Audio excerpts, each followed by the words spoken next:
स्वागत है आपका 10 कदम देख रहे हैं आप, आपके साथ में हूं शिल्पा रावत। यूपी सरकार मदरसों को जल्द ही राज्य विश्वविद्यालय से संबद्ध करने वाली है। मदरसा शिक्षा परिषद की कामिल एवं फाजिल कक्षाओं की परीक्षाएं संबंधित यूनिवर्सिटी ही कराएगी। इसके लिए सरकार यूपी राज्य विश्वविद्यालय अधिनियम 1973 में जल्द संशोधन भी कराने जा रही है। सरकार की योजना है कि मदरसे में पढ़ने वाले छात्र और छात्राओं को भी विश्वविद्यालय के बच्चों की तरह रोजगार के ज्यादा अवसर प्रदान हो। विश्वविद्यालय से मदरसों को संबद्ध करने के बाद उनकी डिग्री भी हर जगह मान्य रहेगी। फिलहाल मदरसों में पढ़ने वाले छात्रों को कुछ विशेष क्षेत्रों में छोड़कर खास सुविधा नहीं हासिल हो रही है। इसको देखते हुए राज्य सरकार ने ये प्लान बनाया है। विश्वविद्यालय से संबंध होंगे प्रदेश के मदरसे और कामिल फाजिल परीक्षा यूनिवर्सिटी कराएगी। जल्द यूनिवर्सिटी एक्ट में ये संशोधन होगा। उच्च शिक्षा विभाग ने प्रस्ताव तैयार कर लिया, कैबिनेट से पास कराया जाएगा ये प्रस्ताव।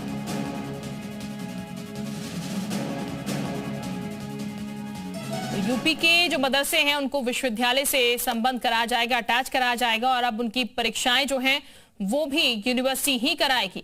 मकसद ये है कि मदरसों के बच्चों को भी ज्यादा से ज्यादा अधिकार मिले यहाँ पर और ज्यादा से ज्यादा क्षेत्रों में उनके लिए भी अवसर जो है वो पैदा हो।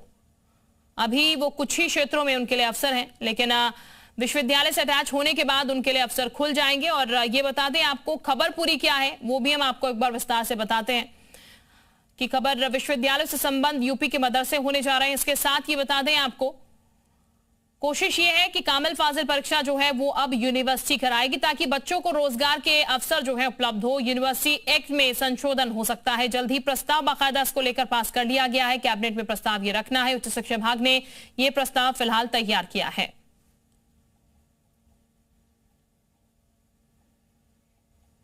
तो फिलहाल विश्वविद्यालय से अटैच कराए जाएंगे अब मदरसे। और ये बता दें आपको कोशिश सरकार की ये है कि एक सकारात्मक पहल जो है वो यहां पर इस वजह से हो ताकि अवसर खुल जाए यहां पर बच्चों के लिए। ज्यादा मौका जो है मदरसों के बच्चों को भी मिले, वो भी ज्यादा डेवलप्ड हो, ज्यादा चीजें उनके सामने भी हों और उनके लिए मौके जो हैं वो बढ़ते हुए यहां पर नजर आए। तो कोशिश जो है वो शुरू हो चुकी है। और अब ये बता दें आपको जो जितने भी मदरसे हैं वहां पर जो परीक्षाएं होती हैं उन परीक्षाओं को यूनिवर्सिटी आयोजित करवाएगी। और हमारे साथ तो खास मेहमान इस वक्त चर्चा के लिए जुड़ चुके हैं, उनका हम सीधे रुक कर लेते हैं। अपर्णा दीक्षित है बीजेपी की, बहुत स्वागत है आपका जी उत्तर प्रदेश उत्तराखंड पर। इसके साथ ही नाजिम खान हमारे साथ है मुस्लिम स्कॉलर, बहुत स्वागत आपका भी। अनिल शर्मा हमारे साथ कांग्रेस प्रवक्ता है, आपका भी बहुत स्वागत। सैयद कैफ हसन हमारे साथ है मुस्लिम स्कॉलर, बहुत स्वागत आपका भी। सबसे पहले रुक मैं अपर्णा का ही कर देती हूँ। अपर्णा जी, सरकार की क्या मंशा है इसके पीछे? विश्वविद्यालय से मदरसों को अटैच करने की, परीक्षाएं भी वही कराएंगी और किस तरीके से ये इंप्लीमेंट किया जाएगा, मैम जरा बताएगा। देखिए, मैं समझती हूँ ये बहुत ही स्वागत योग्य निर्णय है उन बच्चों के लिए जो 25,000 मदरसे हैं अगर पूरे उत्तर प्रदेश की बात कर ली तो, और 16,500 रजिस्टर्ड हैं जो शिक्षा बोर्ड से मान्यता प्राप्त हैं। तो ऐसे में 17 लाख के करीब ऐसे बच्चे हैं जिसमें ग्रेजुएशन की डिग्री और मास्टर्स की डिग्री को मान्यता मिल जाएगी। और उनके भविष्य के लिए देखा जाए तो बहुत ही ऐसा कदम उठाया है सरकार ने, शिक्षा बोर्ड ने, इस तरीके का प्रस्ताव पारित करके कि हम इसको आगे ले जाएंगे और बच्चों को व्यवसाय मिल सके। बच्चों की डिग्रियों में अन्य कुछ ही जगहों पर जो डिग्रियां हैं वो मान्यता जिनको दी जाती है, अब ये जैसे ही शिक्षा बोर्ड से जुड़ेंगी वैसे ही इस डिग्री की, मास्टर्स की और ग्रेजुएशन की डिग्री को जैसे ही मान्यता मिलेगी वैसे ही वो हर जगह अपनी इस डिग्री का इस्तेमाल कर सकते हैं। जो बच्चे मदरसों से पढ़ के आएंगे अब उन्हें हर जगह उस डिग्री का इस्तेमाल करने का मौका मिलेगा। अन्य विभागों में वो अप्लाई कर सकते हैं, नौकरी पा सकते हैं, रोजगार के बड़े अवसर खुलेंगे। तो बहुत ही सकारात्मक कदम है इस तरीके का शिक्षा बोर्ड का। और मुझे लगता है इसको प्रस्ताव को जरूर पारित होना चाहिए ताकि जो 17 लाख से अधिक बच्चे उत्तर प्रदेश में ही जो मान्यता प्राप्त जो शिक्षा बोर्ड से हैं, और मैं चाहूंगी कि जो भी मदरसे हैं वो शिक्षा बोर्ड से मान्यता प्राप्त कर ताकि बच्चों के आने वाले भविष्य के लिए आपको सोचने का अवसर मिले। जब हमारे बच्चों का भविष्य सुरक्षित होगा और सुंदर होगा तो हम अच्छा काम कर पाएंगे। बिल्कुल, यानी कि उनके लिए भी अपॉर्चुनिटी जो है वो और ज्यादा खुलती हुई नजर आएंगी जब यूनिवर्सिटी से अटैच हो जाएंगे। वापस लौटूंगी मैम मैं आपके पास। नाजिम खान का जरा हम रुक कर लेते हैं। नाजिम खान, सरकार की मंशा क्या है? क्योंकि सरकार कोशिश ये कर रही है, जैसा कि कह रही है यहाँ पर बीजेपी प्रवक्ता, कि हम कोशिश ये कर रहे हैं ताकि अपॉर्चुनिटी जो है और ज्यादा खुल जाए, विश्वविद्यालय जैसी शिक्षा उनको मिल जाए, क्योंकि अभी कुछ अवसर मिलते हैं तब और ज्यादा अवसर यहाँ पर मिलते हुए नजर आएंगे। आप इसको कैसे देख रहे हैं?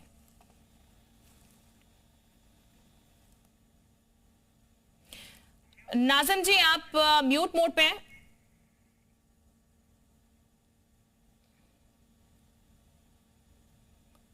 नाज़िम जी, अपने आप को म्यूट मोड से हटा लीजिएगा, फिर बोलिएगा।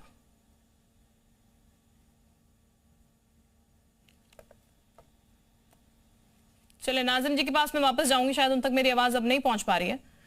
उनका मैं दोबारा रुक करूंगी। हमारे साथ और मेहमान भी हैं, उनका हम रुक कर लेते हैं। हमारे साथ अनिल शर्मा है, कांग्रेस प्रवक्ता। अनिल जी, ये जो फैसला लिया गया सरकार की तरफ से, सबसे पहले अपनी राय जरा बताइएगा सर, कैसे इस फैसले को कैसे देख रहे हैं आप? जी शिल्पा जी, देखिए, बच्चों के भविष्य से अगर जुड़ा हुआ मामला है तो सराहनीय कदम है। तो मेरा मानना है हर मामले में राजनीति नहीं होनी चाहिए।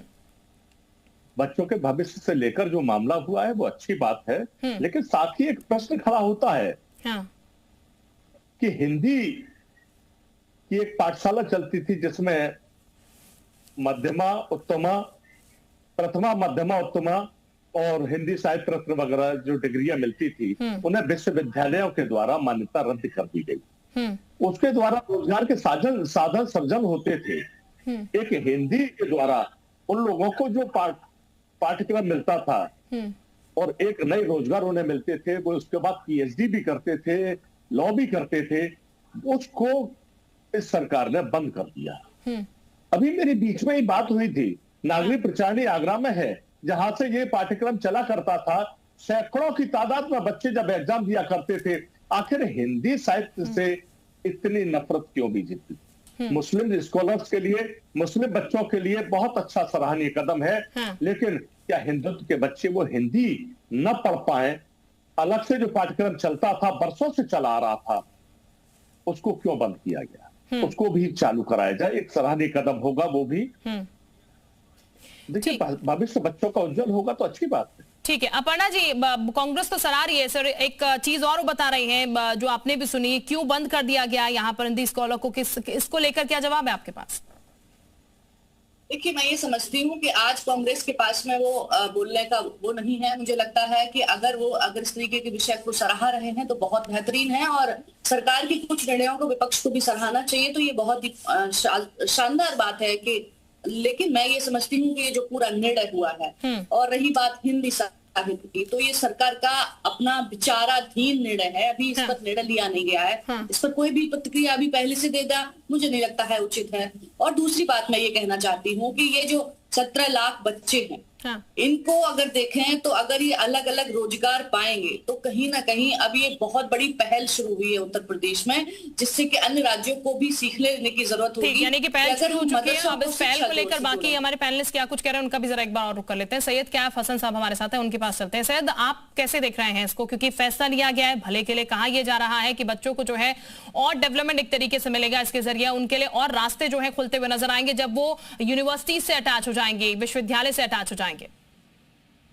जी, आवाज आ रही है मुझे? जी बिल्कुल, बोले। जी देखिए, सराहनीय कदम है, राजनीति नहीं होनी चाहिए जैसा अनिल जी ने कहा। और काफी परेशानी आती थी मदरसे बोर्ड के बच्चों की डिग्रियों को वेरीफाई करने के लिए। तो वो वेरीफाई हो जाती है, या ये चीज ऐसे भी हो सकती थी कि जो उनकी पहले से डिग्री है उसको इक्विवेलेंट मान करके उसको वेरीफाई कर दिया जाए। लेकिन मेरे कुछ इसमें रिजर्वेशन था। रिजर्वेशन मेरे इसलिए इस तरीके से हैं कि मदरसे जो होते हैं वो सिर्फ एक एजुकेशनल इंस्टीट्यूशन नहीं होते हैं, वो रिलीजियस और कल्चरल इंस्टीट्यूशन होते हैं जो इस्लामिक स्कॉलरशिप को प्रिजर्व करते हैं। अब एक कंसर्न हमारा ये है कि उसकी रिलीजियस ऑटोनॉमी, जो रिलीजियस स्ट्रक्चर है उसका क्या होगा, करिकुलम जो बनाते हैं अपने हिसाब से मदरसे वाले, उनकी इंडिपेंडेंस का क्या होगा, जो ट्रेडिशनल पेडागॉगी जो चलती आ रही है एजुकेशन मदरसा में, उसका क्या होगा। कोई भी decision regarding to educational institution of minorities article 31 के लिटमस टेस्ट को पास करना जरूरी है, कॉन्स्टिट्यूशनल टेस्ट को पास करना जरूरी है। फिर आप कह रहे हैं कि ये एग्जाम्स भी जो है वो स्टेट यूनिवर्सिटीज कराएंगी, तो मेरा सवाल है आपके माध्यम से कि जो अरबी फारसी के सब्जेक्ट्स हैं उसके पेपर कौन सेट करेगा? क्या हमारे पास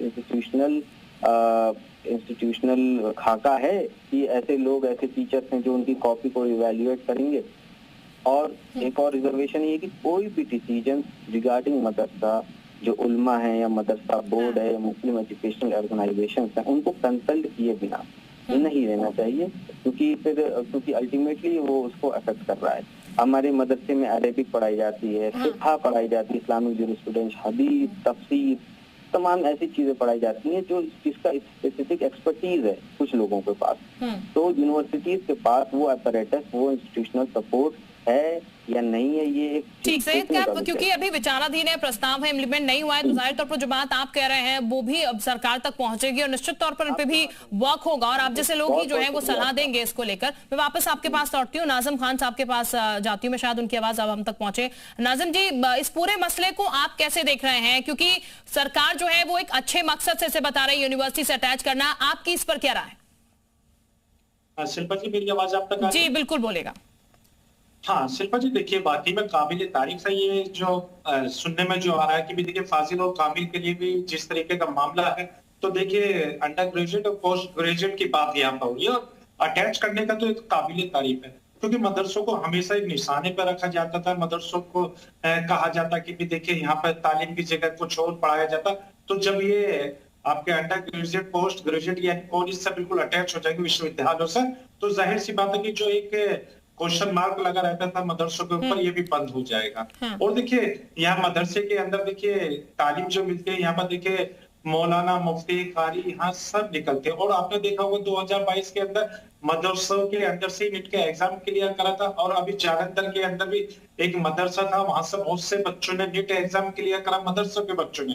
तो यही है कि मदरसे जब आधुनिकीकरण के साथ चलेंगे तो मुझे लगता है कि हम अपनी दीनी तालीम भी और दुनियाई तालीम दोनों हासिल करेंगे और देश को मुख्य धारा से जो आगे बढ़ाने का है वो निरंतर प्रयास जो है मुस्लिम समाज की तरफ से वो आगे बढ़ता रहेगा। लेकिन एक चीज और है शिल्पा जी, शिल्पा जी, ये कौन तय करेगा कि यहाँ पर जो एजुकेशन देने वाले लोग हैं, यहाँ पर देखिए सरकार के अधीन आ रहे हैं या मौलाना मुफ्ती है, इसके लिए भी तो एक कमेटी होगी, क्योंकि आप वहां तो विश्वविद्यालय से तो आप जोड़ने की बात कर रहे हैं, लेकिन विश्वविद्यालय के अंदर जो जब एग्जाम देंगे, एग्जाम देने पर वहां पर जो होगा उनके नियुक्तियां किस उस पर होगी, यानी कि जो जिनको इल्म नहीं है बे अरबी फारसी, उसका वो टीचर वहां पर तैनात होंगे या फिर वही मौलाना मुफ्ती होंगे जो मदरसे में पढ़ाते हैं। तो ये भी तो एक क्वेश्चन मार्क है कि ये आप किस तरीके का वो आगे करेंगे। लेकिन एक चीज और है, बड़ी जिम्मेदारी के साथ कहता हूँ कि मदरसों को जो जिस तरीके से आगे ले जाने के लिए ये जोड़ने वाली बात करेंगे, ये काबिल तारीफ है और हम देखिए पूर्ण रूप से इस बात का समर्थन करते हैं, क्योंकि देखिए अभी तो ये प्रपोजल है, इसको पास होने के लिए बहुत सारी प्रक्रिया है। जब ये प्रक्रिया अमल में आ जाएगी तब उसके बाद आगे की रणनीति तय होगी, लेकिन उससे पहले ये मदरसों के लिए जो एक ट्रांसपेरेंसी वाला हिसाब किताब है एजुकेशन को लेकर, तो ये काबिल तारीफ है। इसके बिल्कुल, यानी कि इस फैसले का आप स्वागत कर रहे हैं, लेकिन कुछ चिंताएं हैं जो कि हैं आप लोगों की बनी हुए मुस्लिम स्कॉलर जिसका जिक्र कर रहे हैं, नाजिम साहब भी जिसका जिक्र कर रहे हैं और इससे पहले सैयद भी जिसका जिक्र कर चुके हैं।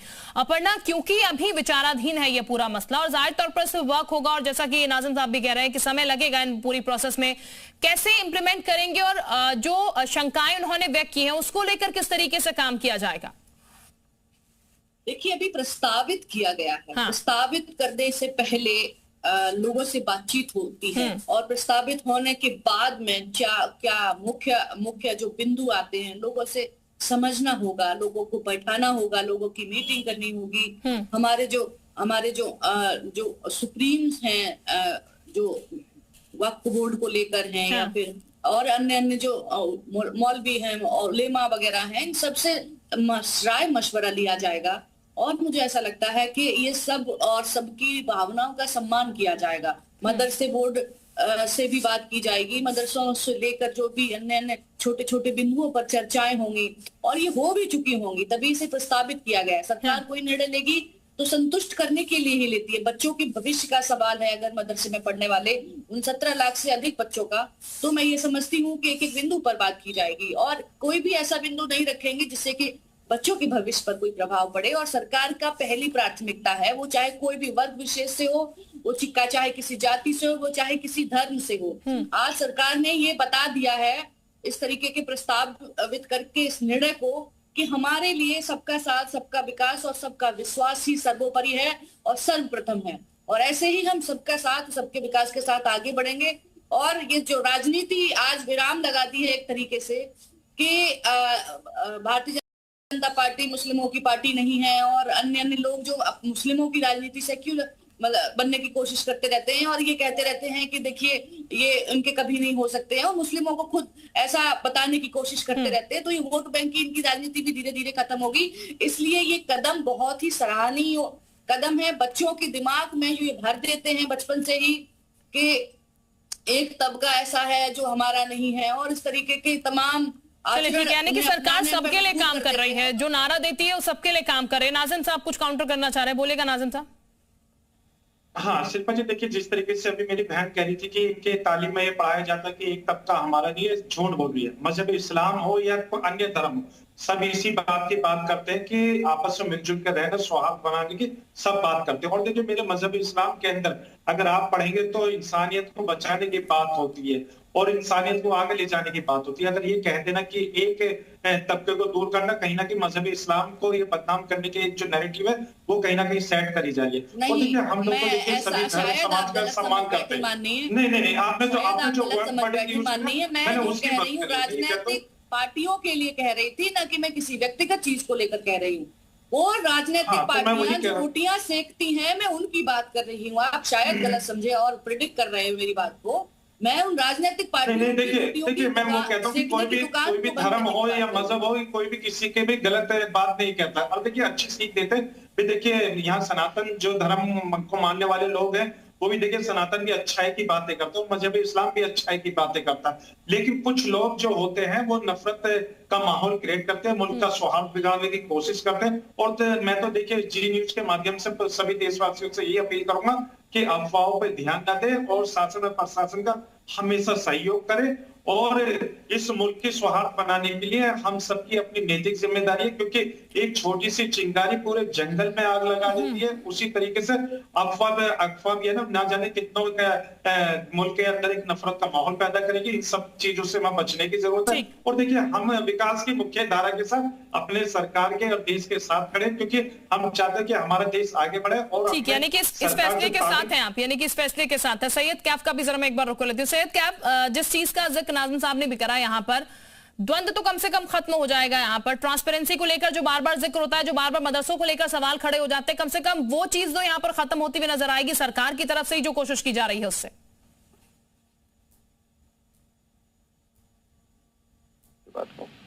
किस तरीके के सवाल की आप बात करते हैं? सैयद क्या आवाज मिल रही है आपको मेरी? जी आप किस तरीके के सवाल की बात कर रही हैं? मैं आपके सवाल को नहीं समझा। मैं जो बार बार मदरसों को लेकर जिस तरीके के सवाल खड़े किए जाते हैं, चाहे वो तमाम राजनीतिक पार्टियों की तरफ से किए जाते हो, किसी एक पर्सन की तरफ से किए जाते हो, वो द्वंद्व तो कम से कम खत्म हो जाएगा ट्रांसपेरेंसी देखेगी जब किसी यूनिवर्सिटी से अटैच हो जाएंगे। आप इस बात को क्लियर करें, किस तरीके के सवाल? किस तरीके के सवाल की आतंकी गतिविधियों को सिखाया जाता है, ये तमाम चीजें यहाँ पर बोली जाती है बार बार, उसको लेकर आप लोग ही सवाल उठाते हैं। आप नफरत की बात से जा रही हैं, नफरत फैलाने की बात कर रही हैं। जो सवाल मैं समझ पा रहा था वो ये समझ पा रहा था कि जो सुप्रीम कोर्ट और हाई कोर्ट ने निकाला है, मैं नहीं समझ पा रहा था जो नफरत की यूनिवर्सिटी जहाँ से आप पढ़ के आई हैं और जहाँ के आप ताबेदार हैं, वहाँ से जो सवाल निकल रहा है उसका जवाब देने के लिए मैं लायबल भी नहीं हूँ, ना ही कोई मदरसा लायबल है। मेरा सवाल नहीं है, वो सवाल है जो कि उठता है अक्सर। ये मेरा सवाल नहीं, इसीलिए मैंने वो सवाल नहीं रिपीट करा था। ये मेरा सवाल नहीं है, नफरती बात आप कर रहे हैं, ये मेरा पर्सनल सवाल नहीं है। बार बार सवाल उठता है नाज़िम साहब, ये बार बार जिक्र होता है जिसका अभी सैयद साहब जिक्र कर रहे हैं, ये बार बार जिक्र होता है, उसी को मैं कह रही हूँ। वो द्वंद्व कम से कम खत्म होगा तो यूनिवर्सिटी से कनेक्ट हो जाएंगे। ये समझा कि जो सवाल बिल्कुल सही है शिल्पा जी, आपने बिल्कुल सैयद इसको घुमाने की दूसरी तरफ कोशिश कर रहे हैं। हाँ शिल्पा जी, आपने बिल्कुल सही कहा, क्योंकि मदरसों को हमेशा टारगेट किया जाता था। मदरसों को यह कहा जाता था कि यहाँ एजुकेशन की जगह यहाँ पर आतंकवादी जो गतिविधियां उनको बढ़ावा दिया जाता है। लेकिन कहीं ना कहीं जब ये सरकार की तरफ से पहल होगी तो मदरसे को देखिए जो एक ट्रांसपेरेंसी वाली बात है वो पूरे देश के अंदर आएगी और पता चलेगा कि देश के अंदर कि मदरसों के अंदर जो तालीम दी जाती है, यहाँ मुफ्ती, हाफिज, कारी और यहाँ पर बहुत सारी ऐसे फहरिस्तें जो पढ़ के बच्चे निकलते, लेकिन जब उनको अंडर ग्रेजुएट या पोस्ट ग्रेजुएट विश्वविद्यालय से अटैच करा जाएगा तो पूरे देश के अंदर एक अच्छा मैसेज जाएगा। और साथ के साथ हमारे जो मदरसे हैं उन मदरसों को एक कवर भी किया जाएगा। जो लोग एक नफरत फैलाने का एक एजेंडा फैला देते, मदरसों को बदनाम कर देते, कहीं ना कहीं उन सोच से मदरसे सुरक्षित रहेंगे। तो ये तो काबिल तारीफ है। मैं तो सरकार के इस फैसले का स्वागत करता हूँ और चाहता हूँ कि सरकार जल्द से जल्द मदरसे को विश्वविद्यालयों से अटैच कर दे, ताकि हमारे मदरसे सुरक्षित रह सके और दुनिया की तालीम हमारे जो बच्चे हैं उनको मिल सके। हमारे बच्चे दीनी तालीम भी हासिल करेंगे और दुनिया की तालीम भी हासिल करेंगे। दोनों तालीमों की हम लोगों को सख्त जरूरत है, क्योंकि हम चाहते हैं कि दोनों तालीम को लेकर अपने देश को आगे लेकर चले। और जो लोग भी अगर नफरत का माहौल पैदा करने की कोशिश करते हैं देश में, हम सबको उनसे बचने की सख्त जरूरत है। बिल्कुल जाहिर तौर पर नफरती लोगों से बचने की बहुत जरूरत है, क्योंकि नफरत फैलाने वाले बहुत लोग हैं। अनिल शर्मा जी, हमेशा सवाल उठते हैं और मदरसों को लेकर सवाल उठते हैं और गाहे बगाए ये डिबेट का विषय भी बन जाता है। फिर जब ये इतना बड़ा फैसला लिया जा रहा है, अभी विचाराधीन है, हालांकि कब इंप्लीमेंट होगा ये बात की बात है, लेकिन क्या ये काबिले तारीफ नहीं है? क्योंकि प्रश्न चिन्ह जो बार बार लग जाता है, वो प्रश्न चिन्ह कहीं ना कहीं हटता हुआ नजर नहीं आएगा इससे। शिल्पा जी, मैंने पहले भी कहा कि सराहनीय कदम है, लेकिन सबसे बड़ी बात ये पैदा होती है जो नफरत की आग फैलाने का काम कौन करता है। आपने देखा होगा 2017 के चुनाव में बीजेपी ने खुलेआम ये कहा था कि हमें मुसलमानों से नफरत है, मुसलमानों का वोट भी हमें नहीं चाहिए, मुसलमान गद्दार होते, हमने किसी मुसलमान को टिकट नहीं दिया। ये नफरत फैलाने का काम कब कहा बीजेपी ने? कब कह दिया बीजेपी ने? 2017 के चुनाव मैंने आपकी बात को बड़े आराम से सुना है। 2017 के चुनाव में खुलेआम मंचों से ऐलान किया गया, हमने किसी मुसलमान को टिकट नहीं दिया, हिंदुत्व के नाम पर वोट मांगे गए केवल। बेकार की बात है। कौन पैदा करता है? मुसलमानों से नफरत पैदा कौन करता है? हम मुसलमानों के हिमायती बताए दिए जाते हैं, आप मुसलमानों के विरोधी होते हैं। मुसलमानों कुछ नहीं है बोलने के लिए तो आप माहौल बनाने लग गए। बिल्कुल बिल्कुल सच्चाई है, सच्चाई है, उठा के देख लिए। कुछ तथ्यों पर बात कर लेते ज्यादा अच्छा रहता। सभी पार्टी के नेताओं को माहौल मत बनाइए। तौर पर यह कहा गया बड़े बड़े मंचों से कहा गया कि मुसलमानों से कौन से मंच से कह दिया? बोलिए ना कि कहा गया, कहाँ बोला गया, बताइए। आज मुसलमानों की याद आती है, एक तरफ आप मुसलमानों से नफरत करते हैं, जब कहाँ बोला गया, बोलिए ना। मुसलमानों के नाम 3 तलाक के नाम पर एंकर महोदय इनसे पूछ लीजिए, कहीं एक कोट कर दें किसी जगह को तो मैं मान जाऊं। सुन लीजिए, पहले सुनने का मादा रखिए। पार्टी का इससे कोई लेना देना नहीं है। अनिल शर्मा जी अपना सीधे तौर पर डिनाई कर रही है, किसने कहा था? आप बता दीजिए ना। नहीं, मैंने पहले एक जगह को कोट करके बोल रही है। इसका मतलब ये नहीं कि आप अरे तो किसी पार्टी के मंच पर कहाँ ये बात कही गई है? एक जगह कोट करके बता दीजिए ना। नहीं चलेगा। एक तरफ आप मुसलमानों से प्यार दिखाने की बात करते हैं, एक तरफ आपके लोग नफरत करते हैं, माहौल बना रहे हैं आप। बिल्कुल क्लियर है। एक जगह पार्टी के मंच पर कहाँ ये बात हुई? एक जगह बता दीजिए आप। मंत्रियों से मैंने सवाल किया था कि आपने जब पूरे बात के माहौल मत बनाइए प्लीज। तो मोहसिन रजा जी को मंत्री कैसे बनाया? तो आपके मंत्री उच्च शिक्षा के मंत्री से ने ये जवाब दिया था जो वर्तमान में। चलिए अब आपने स्वीकार तो किया, अभी तक आप कह रहे नहीं दिया। आपको मोहसिन रजा को मंत्री तो बनाया ना, अब आप हमारे यहाँ दानिश अंसारी भी मंत्री हैं, लेकिन आपको स्वीकार। चलिए ठीक है। सैयद भी कुछ कहना चाह रहे हैं। सैयद क्या आप बोलेगा? प्रवक्ता साहिबा बहुत टीम बचना चाह रही है इस चीज से।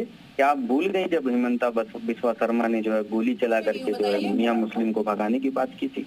क्या भूल गई आप जब मियां मुस्लिम कह करके कहा गया था कि जो है 4-5 के किस मंच से कहा गया? मैं किसी के विचारों को आपकी पार्टी के नाम आपकी पार्टी के नहीं, किस मंच से कहा गया? नहीं, क्या नीतीश राणे, टी राजा सिंह, हिमंता बिस्वा शर्मा, ये उनकी व्यक्तिगत राय हो सकती है।